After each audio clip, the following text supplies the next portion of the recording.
Last class में हमने एक प्रोजेक्ट बनाया था। ठीक है। और उस प्रोजेक्ट का नाम था कॉलेज, और कॉलेज के अंदर हमने एक मतलब कॉलेज के अंदर के हमने फाइल्स के बारे में देखा था, है ना। कि सेटिंग्स डॉट पी वाई क्या होता है, यूआरएल्स क्या होता है। एसगी विस्की के बारे में हम बाद में बात करेंगे। अभी इसकी जरूरत नहीं पड़ेगी, जब हम डिप्लॉयमेंट की बात करेंगे तब हम इसके ऊपर डिस्कस करेंगे। ये डीबीएस की लाइट थी, यानी कि डेटाबेस की फाइल है जो जेंगो के साथ आती है फ्री। और ये मैनेज डॉट पी वाई है, मतलब तुम्हारे इस प्रोजेक्ट कॉलेज को चलाने के लिए ये फाइल जरूरी है। ठीक है।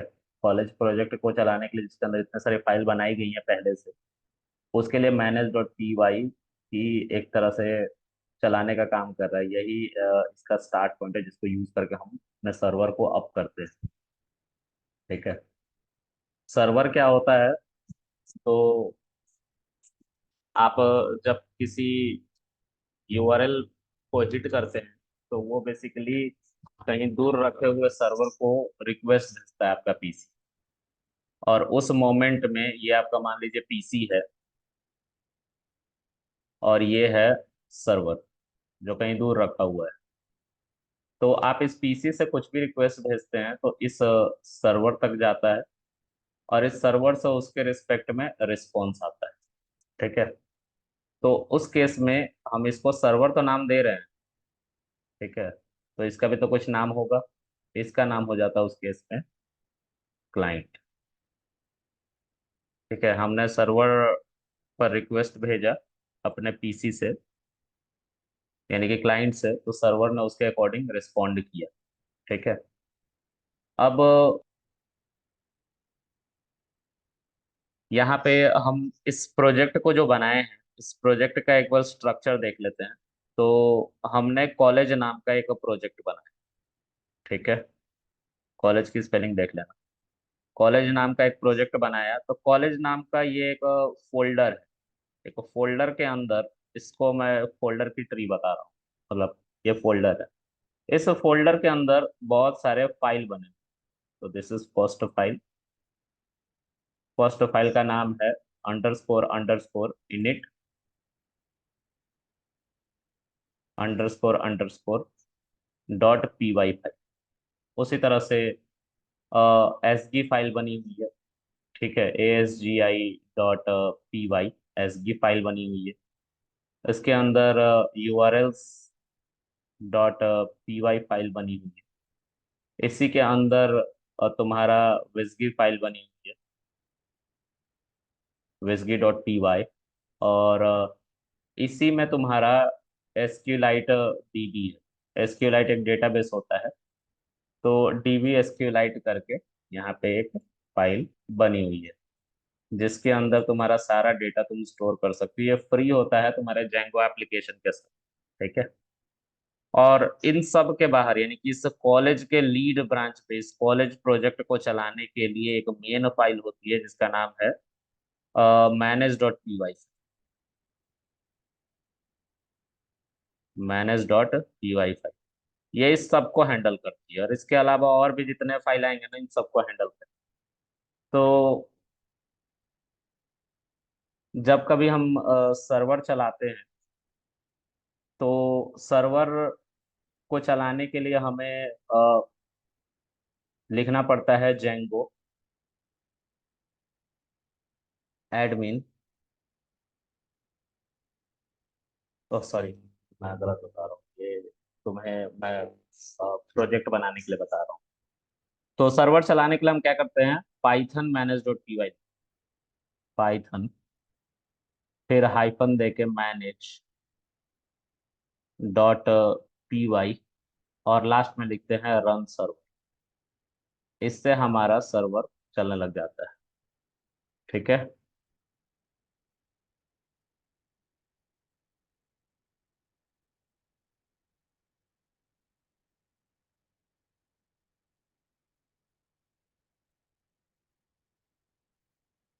ठीक है। तो इस सर्वर को चलाने के लिए हमें ये लिखना पड़ता है। तो ये कहाँ जाके लिखें? तो हमें इस फोल्डर तक आना पड़ता है।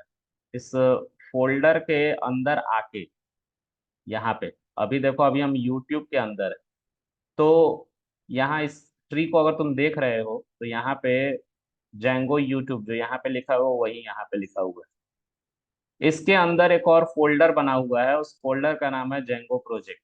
ठीक है, तो हम यहाँ पे सीडी करके लिखेंगे जेंगो प्रोजेक्ट।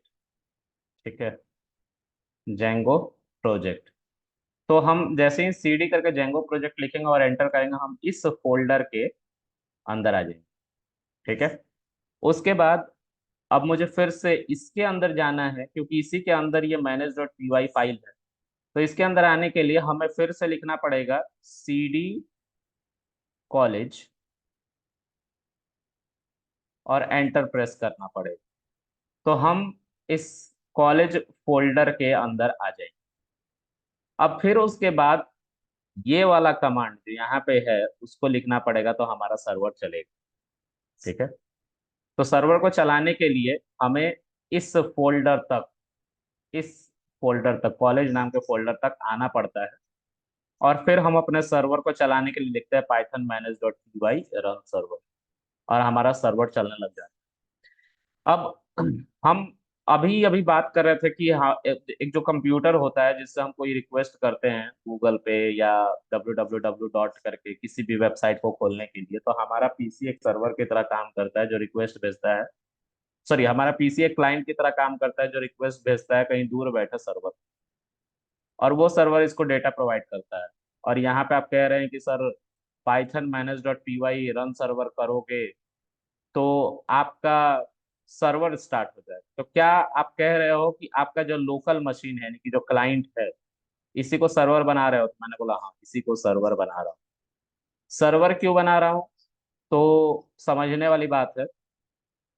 अगर हम कोई वेबसाइट बनाने बैठे, ठीक है, तो हम उसको तुरंत ले जाकर सर्वर पर नहीं डिप्लॉय कर देते। डिप्लॉय करने का मतलब कि रख नहीं देते हैं जिससे सब लोग उसको यूज करने लग गए। उसको पूरा बनाया जाता है।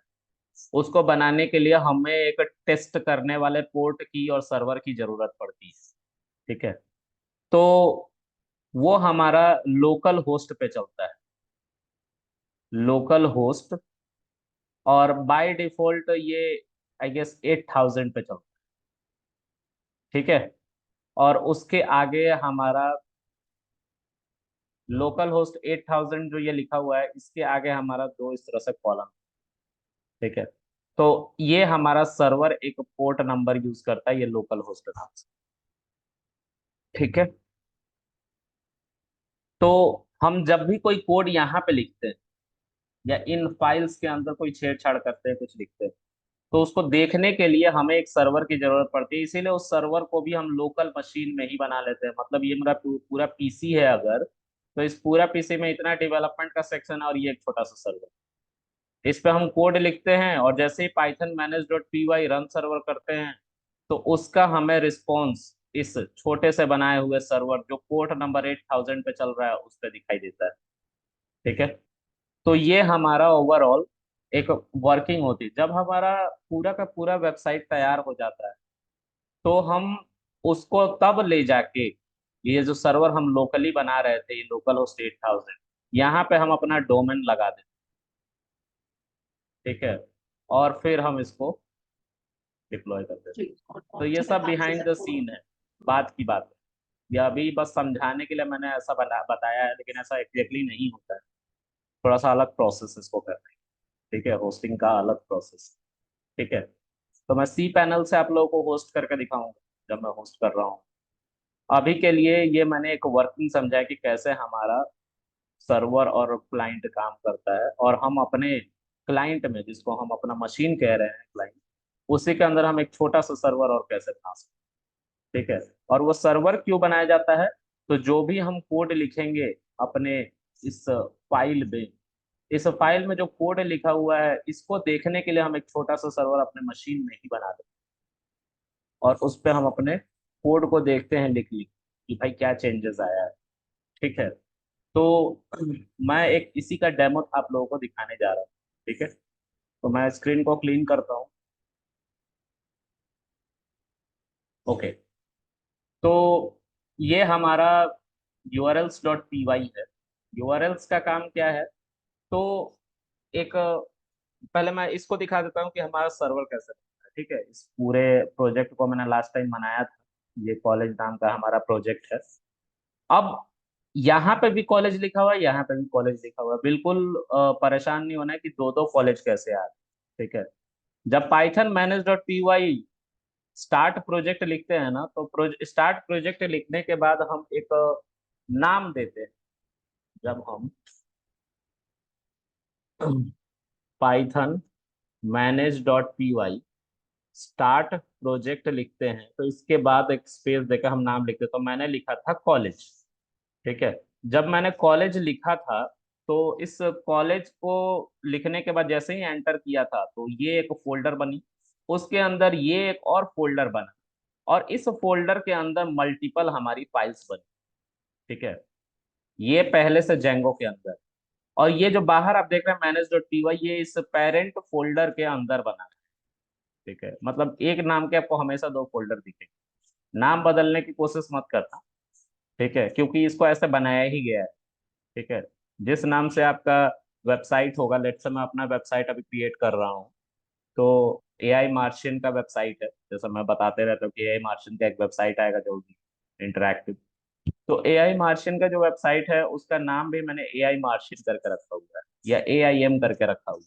ठीक है, तो वो मेरा पेरेंट फोल्डर है। तो उसका एक यहाँ पे चाइल्ड फोल्डर भी बनेगा एआईएम या एआई मार्शियन। ठीक है, और उसके अंदर भी ऐसी फाइल्स बनी रहेंगी। ठीक है, और ये मैनेज डॉट पी वाई इस पेरेंट फोल्डर के बाहर होगा, जो इस पूरे प्रोजेक्ट को चलाने में हेल्प करता है। तो मैं सबसे पहले इस फोल्डर तक पहुंचूंगा। इस फोल्डर तक मैं अभी नहीं पहुंच सकता, क्योंकि जेंगो यूट्यूब जो है यहाँ पे मैं अभी। तो मुझे इस फोल्डर तक पहुंचने के लिए सीडी लिखना पड़ेगा। सीडी का मतलब होता है चेंज डायरेक्टरी। मैं थोड़ा फोंट बड़ा कर देता हूँ, थोड़ा और बड़ा कर लेते हैं इसको, और स्क्रीन को थोड़ा सा ऊपर कर देते हैं। तो सीडी करके, सीडी का मतलब होता है चेंज डायरेक्टरी। मतलब मैं चाहता हूँ कि जेंगो यूट्यूब के साथ जो उसके जस्ट बाद फोल्डर लगा हुआ है, या उसके अंदर जो भी फोल्डर है, तो एक ही फोल्डर है तो मैं इस फोल्डर तक पहुंचने के लिए लिखता हूँ यहाँ पे कॉलेज, और एंटर करूंगा। तो एक सेकंड, स्पेलिंग शायद गलत हो गई है। ठीक है, सीएमडी लिखो, हम पावर शेल के अंदर है। सीएमडी का कोड थोड़ा अलग होता है, तो सॉरी, पावर शेल का कोड थोड़ा अलग होता है। ठीक है, सीएमडी लिखोगे तो सीएमडी खुल जाएगा। यहाँ पे आपको वर्चुअल इन्वायरमेंट दिख रहा है। वर्चुअल इन्वायरमेंट हमारा हमारे पीसी के अंदर जो इस प्रोजेक्ट में रिक्वायर्ड फाइल है, जो इस प्रोजेक्ट में रिक्वायर्ड फाइल है या लाइब्रेरी है, उसको डाउनलोड करने के लिए हमें एक वर्चुअल इन्वायरमेंट बनाना पड़ता है। उस वर्चुअल इन्वायरमेंट के अंदर ही हमारा सारी की सारी लाइब्रेरी होती है, जो हमारे प्रोजेक्ट को सपोर्ट करती है चलने में। जैसे जेंगो आपने इंस्टॉल किया, तो जेंगो इस वर्चुअल इन्वायरमेंट में होगा। ठीक है, आप पाइथन का कोई वर्जन इंस्टॉल करना चाहते हैं, तो इसी के अंदर होगा, सब कुछ इसी के अंदर होगा। ठीक है, तो अगर आप जानना चाहते हैं कि कितने ऐसे लाइब्रेरी आपने इंस्टॉल किए हैं, तो सबसे पहले हम प्रोजेक्ट को रन करेंगे, फिर हम देखेंगे कितने हमारे लाइब्रेरी अब तक इंस्टॉल हुए हैं। तो हम इस फोल्डर के अंदर थे, जेंगो यूट्यूब के अंदर है, देखो यहाँ। ये है जेंगो यूट्यूब, इसके अंदर है। अब इससे हम जेंगो प्रोजेक्ट के अंदर जाना चाहते हैं, तो हम लिखेंगे सीडी जेंगो प्रोजेक्ट। और देखो, हम सीडी जेंगो प्रोजेक्ट लिखते ही जेंगो प्रोजेक्ट के अंदर आ गए। ठीक है, अब उसके बाद हम कॉलेज में जाएंगे। म्यूट कर लो विष्णु अपने आप को। हाँ, अब उसके बाद हम जेंगो प्रोजेक्ट के अंदर जा रहे हैं। मतलब जेंगो प्रोजेक्ट के अंदर चलेगा, अब हम कॉलेज के अंदर जाएंगे, क्योंकि हमें इस फाइल का एक्सेस चाहिए, यही हमारे कोड को चलाएगा। तो हम यहाँ पे लिखेंगे, म्यूट कर लो विष्णु अपने आप को। हाँ, हम अपने यहाँ पे लिखेंगे सीडी कॉलेज। ठीक है, हम कॉलेज के अंदर आ गए। ठीक है, अब यहाँ पे अगर हम डी आई आर लिखेंगे, डी आई आर क्यों यूज होता है, तो डी आई आर यूज किया जाता है देखने के लिए कि आपके इस कॉलेज फोल्डर के अंदर कितने फोल्डर या फाइल्स। ठीक है, तो DIR लिख के जब आप एंटर करोगे तो ये दिखाएगा आपको। अब देखो, जो फोल्डर होगा इसके अंदर वो दिखाई दे रहा है DIR नाम से। तो यहाँ पे कॉलेज था, हम इसके अंदर आए थे, और इसके अंदर देखो एक हमारा फोल्डर है, उस फोल्डर के का नाम है कॉलेज, यहाँ पे कॉलेज लिखा हुआ है। और हमें टर्मिनल पे समझ में आया कि वो फोल्डर है, इसीलिए टर्मिनल पे DIR लिखा हुआ है। DIR का मतलब होता है डायरेक्ट, डायरेक्टरी का ही मतलब होता है फोल्डर। उसके बाद इसमें आपका DB SQLite डेटाबेस, तो देखो ये यहाँ पे दिखाई दे रहा है। ठीक है, ये जो आप देख रहे हो ये साइज है, इसके अंदर अभी कुछ भी नहीं है, खाली है, इसलिए ये 0 लिखा हुआ है। ठीक है, उसके बाद manage.py करके हमारा ये फाइल है, वो यहाँ पे दिखाई दे रहा है, इसमें कुछ डेटा लिखा हुआ है। ठीक है, इसीलिए उसका साइज यहाँ पे बताया हो, ये बाइट। ठीक है, यहाँ तक समझ में आया आप लोगों को? सर। ओके। Yes sir. अब हम क्या करेंगे, अब हम लिखेंगे अपने प्रोजेक्ट को चलाने के लिए एक कमांड जिसका नाम है पाइथन मैनेज। देखो, पाइथन लिखने के बाद, क्योंकि पाइथन से चलेगा ये पूरा का पूरा प्रोजेक्ट, तो पाइथन लिखने के बाद इस फाइल का नाम लिखा जाता है। तो इस फाइल का नाम आप लिख सकते हो, मान लो कि अभी मैंने लिखा मैनेज, ठीक है, .py, ठीक है, स्पेस रन सर्वर, एक साथ लिखना पड़ता है, रन सर्वर एक साथ लिखना पड़ता है। आप लोगों को लग रहा होगा कि अलग अलग लाइन में, तो ऐसा नहीं है, एक ही साथ है, स्क्रीन छोटी पड़ गई इसीलिए वो नीचे आ गई। जब इसको रन करेंगे तो देखो एक सर्वर अप होगा, यहाँ पे देखो, start development server at this port number. जो लोकल होस्ट में कह रहा था ना, वो इसके बदले में कह रहा था, इसके बदले में लोकल होस्ट आता है। तो यहाँ पर लोकल होस्ट नहीं आके ये एक हमें IP मिल जाता है, इस पे हमारा ये पोर्ट नंबर 8000। तो इसको आप कॉपी करो यहाँ से, Ctrl+Shift+C से, और इसको ले जाके किसी ब्राउजर पे देख। तो ब्राउजर में एक खोल लेता है, क्रोम करके, और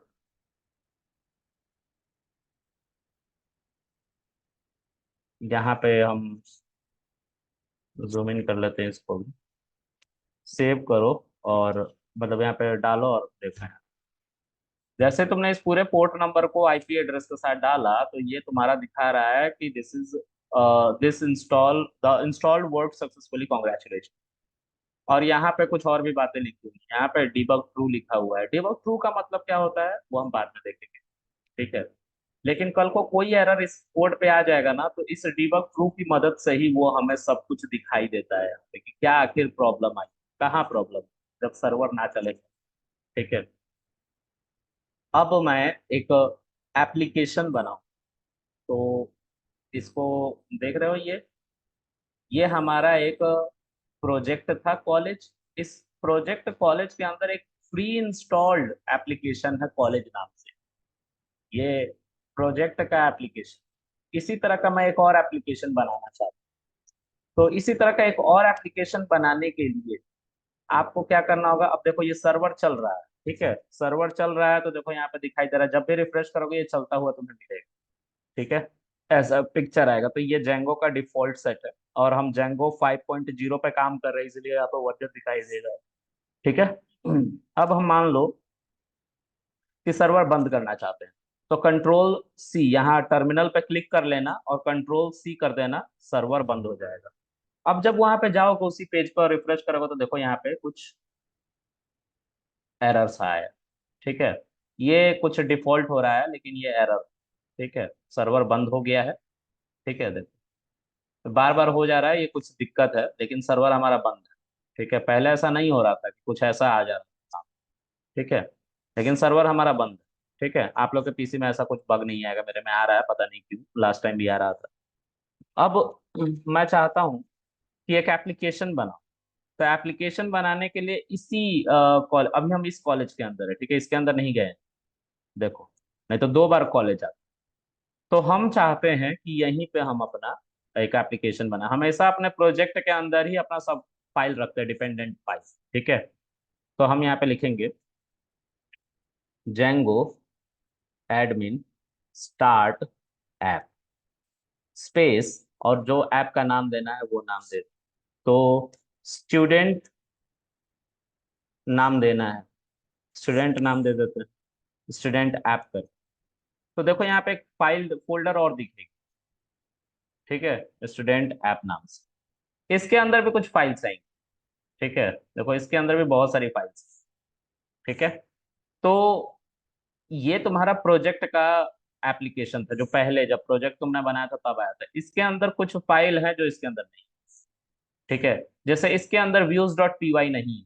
इस कॉलेज प्रोजेक्ट के अंदर, इस कॉलेज प्रोजेक्ट के अंदर कोई भी व्यूज डॉट पी वाई नाम की फाइल नहीं है। लेकिन इस स्टूडेंट ऐप के अंदर देखो व्यूज डॉट पी वाई की फाइल है, टेस्ट डॉट पी वाई की फाइल है, मॉडल्स डॉट पी वाई की फाइल है, ठीक है, ऐप डॉट पी वाई की फाइल है, एडमिन डॉट पी वाई की फाइल, जो यहाँ पे नहीं, ठीक है। तो ऐसा आप लोगों को मिलेगा बाय डिफॉल्ट, ये कोई बदलेगा नहीं, ये जेंगो वाले ही बदलेंगे बस, ठीक है। अब हमने इस ऐप को क्यों बनाया?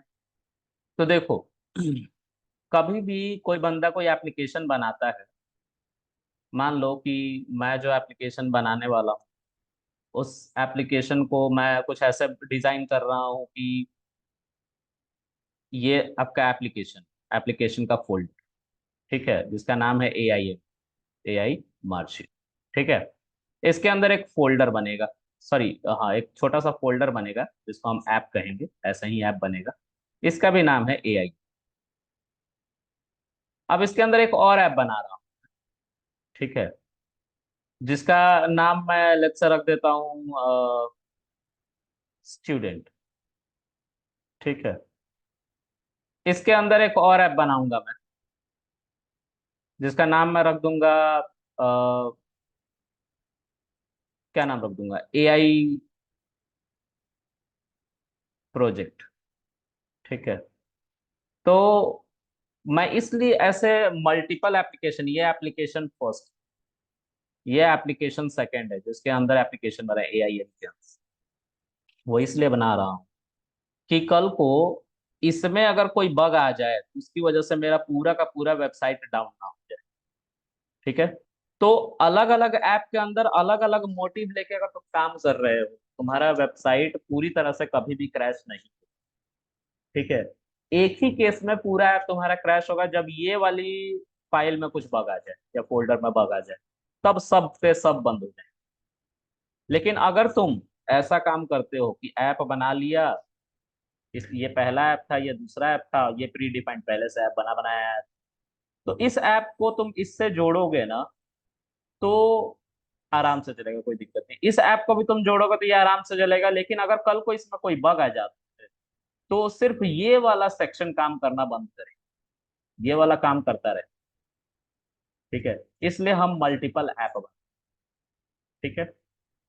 उस मल्टीपल ऐप को हम बिल्कुल अलग, मतलब मान लो कि किसी को मैंने बोल दिया कि भाई मेरे लिए ये ऐप बना के दे दो, ठीक है, तो वो बना के दे देगा, हम उस ले आके अपने इस प्रोजेक्ट से इंटीग्रेट कर देंगे तो चलने लग जाएगा।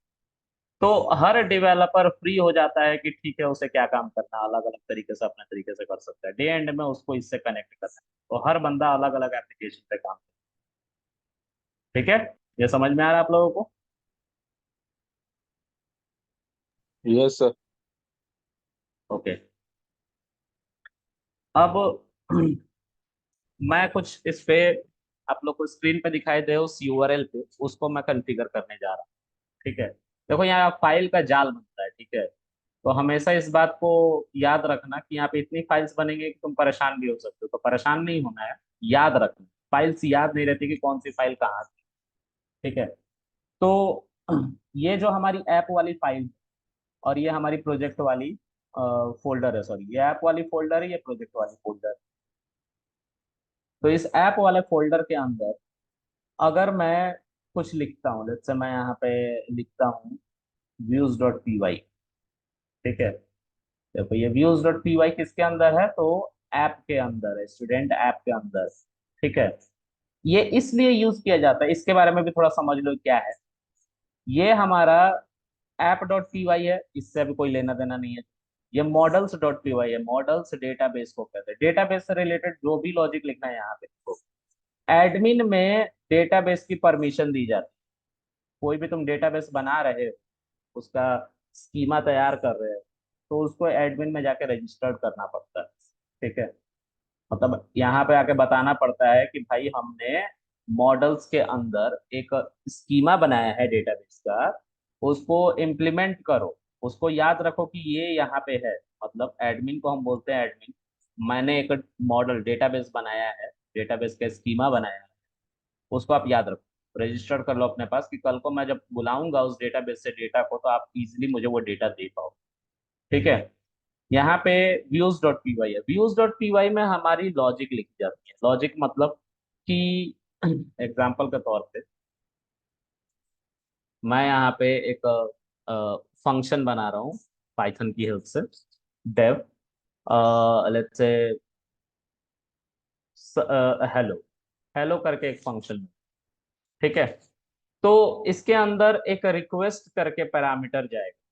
ठीक है, यहाँ पे return H T T P response होता है। H T T P response होता है। अब ये तो है ही नहीं, कह रहा है कि भाई H T T P response जैसा कुछ होता ही नहीं।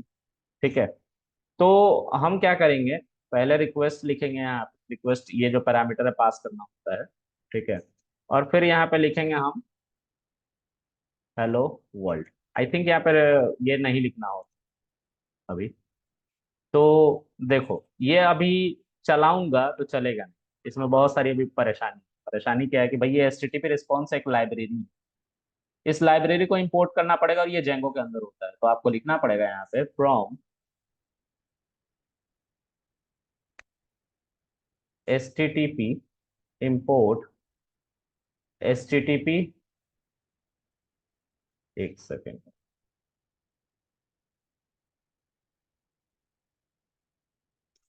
इस पे क्लिक करो एक बार। ये बल्ब्स का शेप का है ना, तो देखो ये कहाँ पे है, एच टी टी पी के अंदर ही है, लेकिन H T T P response दिखा नहीं रहा।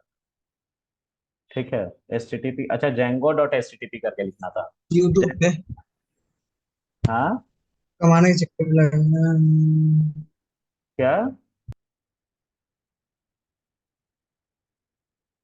देखो यहाँ पे, तो यहाँ पे ये H T T P response Django dot H T T P के अंदर था। मैंने बोला ना सब जेंगो के अंदर है, तो हमें जेंगो भी लिखना पड़ता है। ठीक है, तो Django dot H T T P और फिर H T T P response हमें लिखना पड़ता है। ये आ गया है। ठीक है, अब इसको हमें क्या करना पड़ेगा, इस फंक्शन को हमें अपने यूआरएल में लिखना पड़ता है। तो हम यहाँ पे नहीं लिख सकते डायरेक्ट। ठीक है, हमें यहीं पे एक यूआरएल नाम का फाइल बनाना पड़ेगा। तो मैं इस पे क्लिक करके इसको खोल लेता हूँ, देखो अभी ये हमारा चेक।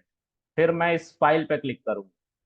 ठीक है, आई थिंक हाँ, इस फाइल पे क्लिक करूंगा तो यहाँ पे लिखूंगा यूआरएल्स डॉट पी वाई। नाम बिल्कुल सेम होना चाहिए, जैसा यहाँ पे यूआरएल्स लिखा हो बिल्कुल वैसे ही यहाँ पे यूआरएल्स लिखा।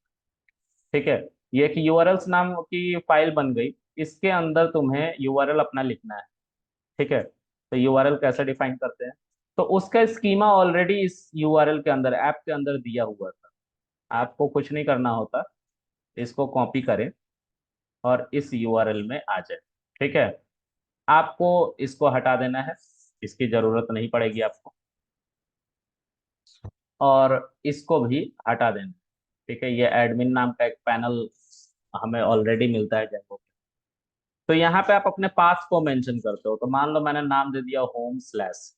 ठीक है, अब जो वो 8000 पोर्ट नंबर था ना हमारा पीसी में, 127.0.0.1 कॉलन 8000 लिखा हुआ था, तो वो 8000 पोर्ट नंबर पे ही उसके आगे स्लैश लग के होम लिखा हुआ आएगा, और उस पे हमारा पेज रिक्वेस्ट होगा जो हम यहाँ पे लिखने जा रहे हैं। तो यहाँ पे हम अपने व्यूज के अंदर रखे हुए व्यूज डॉट हेलो नाम के फंक्शन को कॉल करना चाहते हैं। तो यहाँ पे फिर से कह रहा है कि ये व्यूज हमें पता ही नहीं है क्या है। तो यहाँ पे जो व्यूज है ये वाला, ये जो व्यूज है इसके अंदर लॉजिक लिखा हुआ है, और उसको हम कॉल यहाँ पे कर रहे हैं। तो इसके अंदर के लॉजिक को यहाँ पे बुलाने के लिए हमें इस लॉजिक को, इस फाइल को इसके ऊपर यूआरएल्स डॉट पी वाई के ऊपर लोड करना पड़ता है, मतलब इंपोर्ट करना पड़ता है। तो फ्रॉम डॉट इम्पोर्ट, एक second, dot views import hello. देखो यहाँ पे हेलो आया ना। तो ये अब तुम हेलो ऐसे लिखोगे तो नहीं चलेगा, क्योंकि तुमने व्यूज डॉट हेलो यूज किया। अगर तुम ऐसा लिखते हो तो तुम्हें ये व्यूज हटाना पड़ेगा। तो तुम अभी इस कॉम्प्लिकेशन में मत जाओ, इसको रहने दो। इसको ऐसे इंपोर्ट करेंगे, from dot import views. Dot का मतलब होता है उसी फोल्डर से फाइल को लेके आओ। ठीक है। अच्छा। अब क्या है, तो ये डॉट का मतलब है कि ये जो फोल्डर है इसी के अंदर से व्यूज डॉट पी नाम की फाइल को ले आओ, और उसके अंदर से हम यहाँ पे हेलो को बुला रहे हैं। ठीक है। अब इसके आगे ये कॉमा होगा, कॉमा रखते रहना। ठीक है। अब क्या करना पड़ता है, अभी भी हमारा प्रोजेक्ट नहीं चलेगा क्योंकि ये है तो इस ऐप में ना। और हमारा जो प्रोजेक्ट है, इस ऐप को अगर हम हटा दें तो हमारा जो बाय डिफॉल्ट प्रोजेक्ट है वो इन सभी फाइल के साथ, मतलब ये वाली फाइल आई थी, ये ये आया था और ये आया। तो हमें इसके अंदर के इस यूआरएल को ले जाके इस यूआरएल में इंटीग्रेट करना पड़ता है, जोड़ना पड़ता है। ठीक है। ये पाथ है, सब प्री डिफाइंड है, इसमें कोई लॉजिक नहीं लग रहा है। ये मतलब ऐसा मान लो कुछ नियम कानून जेंगो की मदद से बनाए गए हैं, उसी को हमें फॉलो करके अपनी वेबसाइट को बना। तो हम इस यूआरएल्स में गए। ठीक है। यहाँ पे हमें लिखना होगा, पाथ के बाद एक इंक्लूड फंक्शन होता है, उसको कॉल करनी। और यहाँ पे फ्रॉम, एक सेकेंड, पाथ, यहाँ पे कुछ मत लिखना। ठीक है। कॉमा, इंक्लूड, इंक्लूड के बाद लिखो व्यूज। सॉरी, इंक्लूड के बाद तुम्हें क्या लिखना है, इंक्लूड के बाद इस यूआरएल को तुम्हें लिखना है। तो ये यूआरएल है तुम्हारा यहाँ पे, देखो,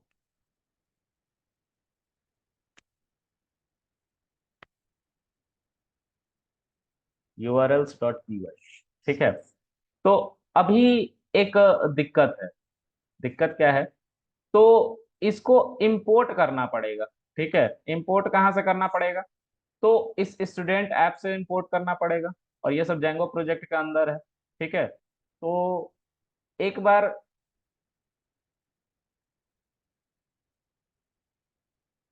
एक सेकंड, ओ शिट, क्या हो गया। हम्म, अब यहाँ पे आओ।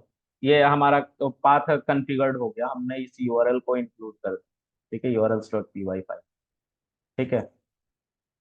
तो इसके अंदर से अब इसको चलाते हैं, पाइथन manage.py रन सर्वर।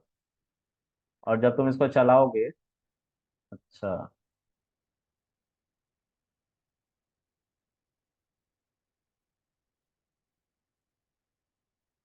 एक सेकेंड, हाँ, फ्रॉम, अच्छा, एक चीज और करना होता है। इसको करने से पहले हमें सेटिंग में जाके इस ऐप को रजिस्टर करना पड़ता है। तो कहाँ की सेटिंग, यहाँ की सेटिंग में जाके इस ऐप को रजिस्टर करना पड़ेगा।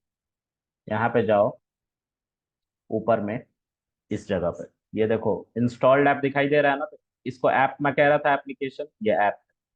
तो हम यहाँ पे लिखेंगे स्टूडेंट ऐप, और कंट्रोल एस करके सेव करना। ठीक है। अब हम इस इस यूआरएल में जाएंगे। ठीक है। तो हम यहाँ पे लिखेंगे फ्रॉम डॉट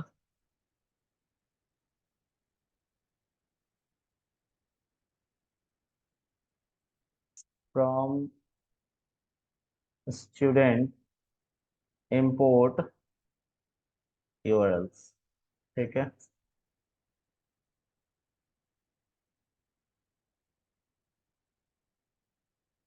यूआरएल्स के अंदर से हमें, एक सेकंड गाइस, समथिंग रॉन्ग, थोड़ा सा रुको, मुझे इसको